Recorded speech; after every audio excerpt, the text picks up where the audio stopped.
Уважаемая госпожа председатель, уважаемые коллеги, я так же, как и другие выступавшие, прежде всего хотел бы выразить признательность новозеландским партнерам, председательствующим в форуме Азиатско-Тихоокеанского экономического сотрудничества, за работу, проведенную в текущем году в нелегких условиях пандемии. В частности, весьма своевременной и полезной была идея организовать в июле внеочередной саммит АТЭС, посвященный именно борьбе с коронавирусом. И логично, что наша сегодняшняя дискуссия сосредоточена на вопросах социально-экономического восстановления и преодоления пандемии в целях обеспечения устойчивого и долгосрочного роста в Азиатско-Тихоокеанском регионе. Как отметила директор-распорядитель Международного валютного фонда госпожа Георгиева, да, еще очень много проблем, но все-таки глобальная экономика постепенно выходит из кризиса. Последние прогнозы действительно свидетельствуют о том, что прирост мирового ВВП по итогам года составит 5,9%. Причем для экономик АТЭС этот показатель будет еще выше, в среднем 6,4%. Что касается России, мы уже вернулись на допандемийный уровень по росту ВВП, и в 2021 году, по нашим оценкам, он составит до 4,7%. Конечно, это не самый высокий в регионе рост, но и не самый низкий. Это для нашей экономики вполне хороший показатель. Вместе с тем, в Азиатско-Тихоокеанском регионе и в мире в целом сохраняется множество социально-экономических и других проблем, о которых вы, уважаемые коллеги, уже говорили. Да и сам коронавирус еще далеко не побежден. Не исключено появление новых и даже более опасных штаммов этой инфекции. Поэтому без преувеличения жизненно важно не ослаблять усилия по борьбе с пандемией, делать все необходимое, чтобы укрепить системы здравоохранения наших стран, улучшить их ресурсное технологическое обеспечение. И решению этих задач, масштабных задач, безусловно, способствовало бы качественное наращивание международного сотрудничества в медицинской и фармацевтической сферах. В этой связи более значимой становится и роль Всемирной организации здравоохранения. И, конечно, ее деятельность заслуживает всяческой поддержки. Недопустимы шаги, которые бы ущемляли прерогативы ВОЗ, работающие под эгидой ООН. При нашем общем содействии Всемирная организация здравоохранения могла бы еще активнее заняться проведением массовой иммунизации населения, поскольку доступ к вакцинам пока, к сожалению, как тоже уже это отмечали, не могут получить многие нуждающиеся в них страны. Это происходит в том числе из-за недобросовестной конкуренции, протекционизма, из-за неготовности ряда государств к взаимному признанию вакцин и вакцинных сертификатов. И ВОЗ могла бы ускорить процедуры преквалификации новых вакцин и препаратов, то есть оценки их качества, безопасности и эффективности.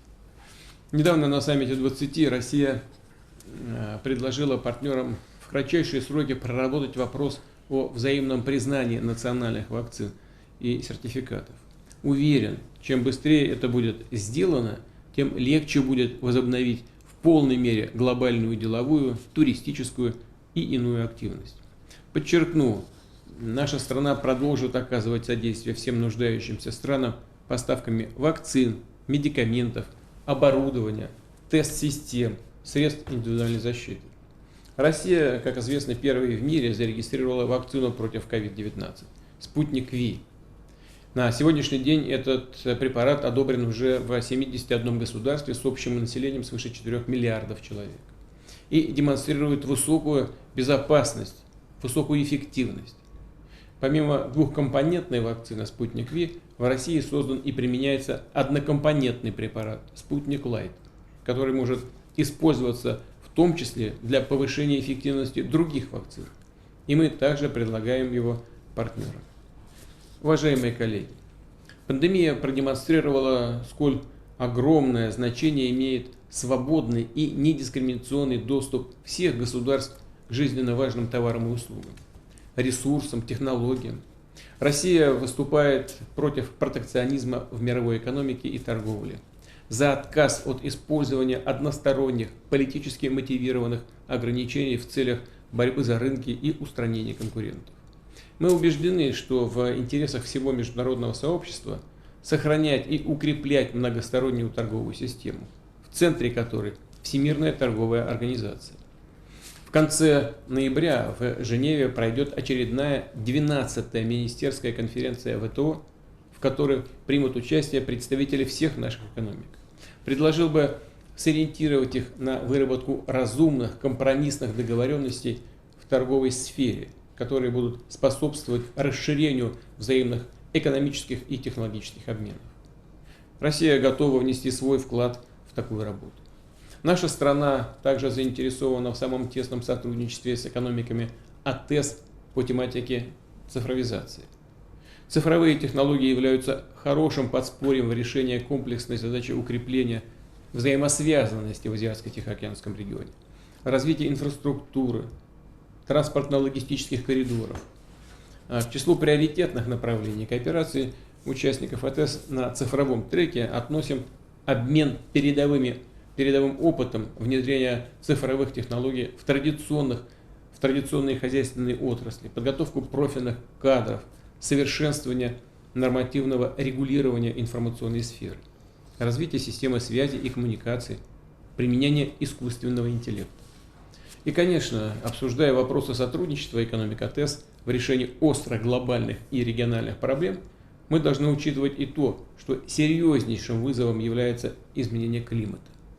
В свое время по российской инициативе в рамках АТЭС был утвержден перечень товаров, способствующих охране окружающей среды и сбережению природных ресурсов. Экономики форума взяли обязательство обеспечить льготный режим торговли ими. Поэтому, разумеется, поддерживаем предложение новозеландского председательства по расширению списка таких товаров. Российские эксперты примут самое активное участие в этой работе. В целом полагаем, что торговая политика могла бы активнее способствовать борьбе с глобальным потеплением, поощрять внедрение передовых технологий, сокращающих выбросы парниковых газов. Вместе с тем, процессы адаптации глобальной экономики к новым, более жестким экологическим требованиям и перехода на чистые источники энергии должны учитывать весь комплекс вопросов экономического и социального развития и осуществляться строго на основе универсальных договоренностей, выдвинутых в рамках ООН. Уважаемые коллеги, все эти актуальные вопросы сотрудничества по линии АТЭС нашли отражение в подготовленных для утверждения по итогам саммита заявлений лидеров стран-участниц нашего объединения и в плане реализации долгосрочных ориентиров развития АТЭС до 2040 года. Россия, конечно, их поддерживает. Полагаем, что оба документа представляют хорошую основу для дальнейшего выстраивания взаимодействия в рамках форума в поиске коллективных ответов на наиболее остро стоящие перед Азиатско-Тихоокеанским регионом вызовов и угроз. Отмечу еще один немаловажный, на наш взгляд, момент. Повышение эффективности деятельности АТЭС способствовало бы большая координация с другими региональными форумами и организациями с созвучной повесткой, Евразийским экономическим союзом, Ассоциацией государств Юго-Восточной Азии, Шанхайской организацией сотрудничества. Россия будет этому всячески способствовать. И в целом мы намерены самым активным образом участвовать в процессах развития конструктивного и взаимовыгодного сотрудничества на всем обширном Азиатско-Тихоокеанском пространстве. И в заключение хотел бы пожелать успехов таиландским друзьям, которые принимают председательство в форуме АТЭС. Безусловно, можете рассчитывать на нашу поддержку и содействие. Благодарю вас за внимание.